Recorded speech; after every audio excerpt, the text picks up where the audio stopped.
এখন চলুন আমি কিছু বিধাত সম্পর্কে বলি। বিবাহে প্রচলিত কুপ্রথা, বর কর্তৃক কনেকে পয়গামের অঙ্গরি পরানো। প্রথমেই যখন এঙ্গেজমেন্ট হয় তখন বর কনের হাতে কি পরায়? আংটি পরায়। ওই আংটি চিরকাল থাকে। এটা হচ্ছে খ্রিস্টানদের প্রথা।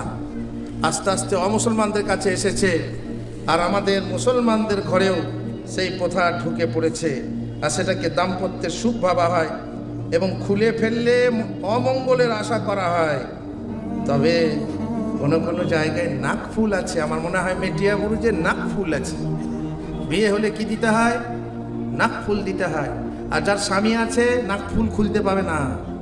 আর চুড়ি হাতে রাখা হয়। চুড়ি যদি খুলে দেন তো সর্বনাশ হয়েছে, এই সর্বনাশ। তো স্বামী আছে, তো চুড়ি খুললি কেন? তার মানে স্বামী থাকলে চুড়ি খালি হাত করা যাবে না, নাক ফুল এই নাক থেকে আলাদা করা যাবে না। এই যে একটা শিরকি ধারণা, এগুলো হচ্ছে বিবাহ দাম্পত্য সংক্রান্ত বিদাত ও শিরিক।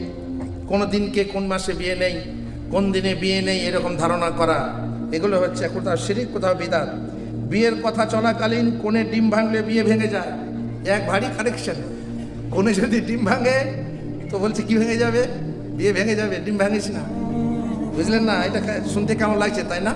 এই প্রাসঙ্গিক কথা বলছি। পরীক্ষা দিতে যাব, সেই সময়ে মা ডিম করে দিচ্ছে যে খেয়ে দিয়ে স্কুলে যাব। তো দাদি বলছে এই ডিম দিস না, ডিম দিস না, পরীক্ষার নম্বরে ডিম পাবে, ডিমের মতো রসই পাবে, জিরো পাবে। কেমন কানেকশন বলছে। একদিন এক মহিলা ঝিঙের বীজ পুচ্ছে। ঝিঙে তো জানেন আপনারা, খেয়েছেন নিশ্চয়ই, শহরের মানুষও খায়। ঝিঙে কখনো তেতো হয়, কখনো মিঠা হয়। তো সে তখন মুখে গুড় নিয়ে মুখে দিয়েছে আর বীজ পুচ্ছে। তো আমি গিয়ে জিজ্ঞেস করলাম, হ্যাঁ গো বীজ পুচ্ছ, তা গুড় মুখে কেন? বলছে বাবা তাহলে ঝিঙেটা তেতো হবে না, মিষ্টি হবে। আমাদের দারুণ কানেকশন। আমার মুখে থাকলো গুড়, আর কিভাবে এই কানেকশনটা মাটিতে গিয়ে ওই গাছের গোড়াতে যাবে এবং ঝিঙে ফুলবে মিঠা মিঠা, আর তেতো হবে না, এরই সংক্রান্ত। এতেই আছে বিয়েতে। জানি না এখানে মেটিয়াবুরুজে পা ছুঁয়ে সালামের অভ্যেস আছে নাকি, রেওয়াজ? পা ছুঁয়ে বিদাতিদের মধ্যে আছে, পাড়া গ্রামে আছে। তবে কোনো কোনো আহলে হাদিস ঘরে ওই যে বললাম, ওই সম্পর্ক আত্মীয়তা করে ফেলেছে, হয়ে যাচ্ছে। সেখানে যখন বিদায় নেয়, মানে বিয়ে পড়ানো হয়ে গেল, বিকালবেলাতে কন্যা বিদায় নেবে বরের সাথে। আর তারপরে 3 দিন থেকে বা 1 দিন থেকে মেয়ে আবার ফিরে আসবে শ্বশুর নিজের মায়ের বাড়িতে। তখন শ্বশুর বাড়ির পক্ষ থেকে বা নিজের মায়ের বাড়ির পক্ষ থেকে গুড় নিয়ে যাওয়া হয়, আখের গুড়। আজকাল মিষ্টি নিয়ে যাচ্ছে। দিয়ে ওই কনেকে বলা হয় যে মা তুমি সবাইকে বিলিয়ে দাও, শ্বশুর ভাসুর দেওরা, তারপরে পাড়া প্রতিবেশী শাশুড়ি, অমুক তমুক সবাইকে বিলিয়ে দাও। তো মেয়েটা তখন বলছে তোমরা কেউ দাও কেন, আমি দেবো না। তখন বুড়িরা বলছে না মা দিতে হয়, তুমি যদি এই সময় গুড় বিলিয়ে দাও তাহলে তুমি শ্বশুর ঘরে এসে গুড়ের মতো মিষ্টি থাকবে। আমি বলছি ভালো দারুণ কানেকশন হচ্ছে। এগুলো কি ধারণা? এগুলো শিরকি ধারণা, বুঝতেই পারছেন। তারপরে লগন ধরানো, এ হচ্ছে বিজাতীয় প্রথা। গায়ে হলুদ, এটা হচ্ছে বিজাতীয় প্রথা। গায়ে হলুদ যদি মনে করেন যে হলুদ গায়ে যদি দেওয়া হয়, আজকালকার আবার এইখানেও হলুদ লাগানো হচ্ছে। কিসে? ওটা কি বলে যে বিয়ের কার্ডে বিয়ের যেটা ইনভেলপে হলুদ দেওয়া হচ্ছে। যদি মনে করো যে হলুদ বিয়ে শুভ হবে, এটা শিরিক নয় তো কি? আর যদি মনে করো দিতে হয় সব হবে, তাহলে বিদাত নয় তো কি? আর যদি মনে করো ওরা দেয় বলে আমরা দিচ্ছি, তাহলে এটা তাসাব্বুহ নয় তো কি? মান তাসাব্বাহা বিকওমিন ফাহুয়া মিনহুম। পরের দেখে তুমি পরের মতো নকল করে চাল তুমি চলতে চাও, তুমি কি করে ভালো মুসলমান হতে পারো? আহলে হাদিস হওয়া তো দূরের কথা। আর যদি কেউ বলে না গায়ের রংটা কাঁচা সোনার মতো করবো, তো একটা নতুন মানুষের কাছে যাবে, সেখানে গায়ের রংটা কাঁচা সোনার মতো হবে, তো নিজে মাখুক না। আর তার জন্য এত ঢং কেন? এই গীত গেয়ে মেয়েরা এই সাত হলুদ, এ একবার ও একবার, আবার এই যে না বাক্যে আছে চাষি না এখানে, তারপরে আবার বলবে যে বিধবা সে আসিস না, কত রকমের এদের আইন। হ্যাঁ, এসব কি বিজাতির দেখা দেখি। এগুলো হচ্ছে হয় শিরিক, না হয় বিদাত, না হয় তাসাব্বুহ। তারপরে বিয়ের সময় হাতে সুতো বাঁধা, সাথে জাঁতি বা কাজললতা রাখা বা কোনো লোহা রাখা। তারপরে যেখানে বিয়ে বসাবে, ওই যে কি বলে ওটাকে, বর যেখানে বসাবে, বা ক্ষীর খাওয়ানোর প্রথা, থৌড়ো ভাত খাওয়ানোর প্রথা যেখানে বসানো হয় সেখানে সুন্দর করে সাজানো, সেখানে লাতা দেওয়া, বর কনেকে এইভাবে থুবড়ো ভাত খাওয়ানো, বিজাতীয় প্রথা। তারপরে এটা বলবো না, কারণ এটা পাড়া গ্রামের, যেগুলো ওই যে পায়ে তেল দেয় সেটা আর বলছি না। তারপরে বিদায়ের সময় মুখে দুধ ভাত দেওয়া, বর আগমন করে মহল্লার মসজিদে গিয়ে বিশিষ্ট করে নামাজ আদায় করা, সব আমার বিদাত দর্পণে আছে, বইটা পড়তে পারবেন। মজলিসে বসার আগে 2 রাকাত নামাজ পড়া অথবা সালাম করা, এভাবে রুমাল নিয়ে সালাম করা। তাহিয়াতুল মসজিদ না পড়ে ওই সালাম করে।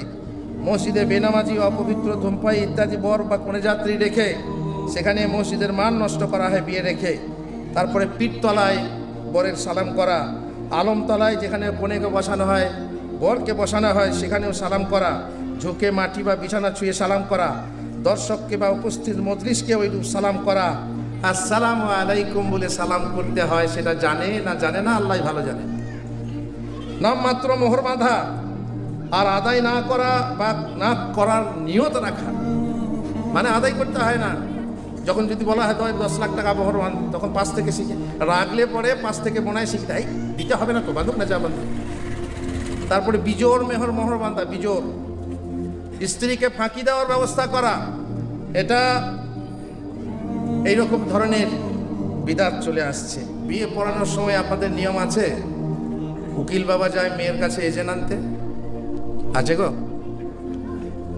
বিয়ে পড়াবেন বুখারী সাহেব, ভিখারি সাহেব বলছেন আপনি যান নিয়ে এজেন্ট নিয়ে আসুন, আপনি উকিল বাবা, আসল বাবা বসে আছে তাও দিয়ে বইয়ের কাছে, ঘরে কোণের কাছে এজেন্ট আনতে যেতে হবে।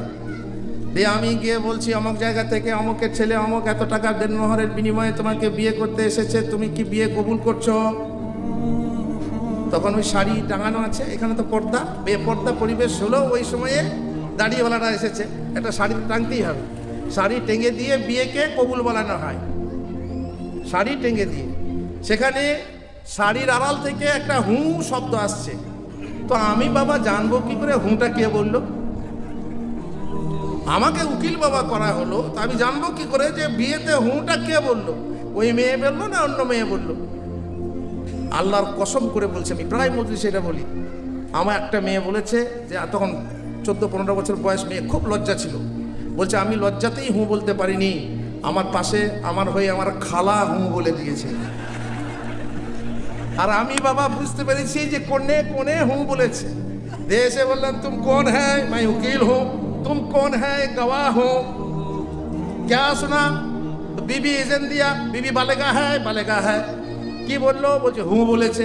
আবার বলুন, এরকম তো 3 বার বলা হয়, নাটক। এগুলো কি? এইরকম কাণ্ড আমাদের আছে। সঠিক বিয়ে পড়ান, সঠিক বিয়ে পড়ানোর জন্য আমার বই পড়ুন, বিবাহ আদর্শ, বিবাহ দাম্পত্য, এসব নাটক তুলে দেন। মেয়ের এজেন্ট দেবে তার বাবা যখন স্বয়ং বসে আছে, এত আয়োজন করলো, মেয়ে যদি রাজি না থাকে, এত আয়োজন এমনি করেছে? বাবাকে বলো যে আপনার মেয়ে রাজি আছে? হ্যাঁ আমার মেয়ে রাজি আছে। তাহলে বিয়ে পড়াচ্ছে? হ্যাঁ পড়া হয়ে গেল। এইবারে যিনি বিয়ে পড়াবেন কাজী সাহেব, শুধু বরকে তিনি বলবেন যে অমুকে, এই গ্রামের অমুকের কন্যা অমুককে তুমি কি স্ত্রী বলে বরণ করছো? তখন সে বলবে আমি গ্রহণ করছি বা কবুল করছি। একবার, ব্যাস, 3 বারও না, কিন্তু খামখা 3 বার বলা করে। একবার বললেই শাদী কবুল হয়ে গেল বিয়ে। এটা হচ্ছে শরঈ বিয়ে। আর যত কিছু বললাম আরো অনেক কিছু আছে, কাণ্ড অনেক কিছু আছে।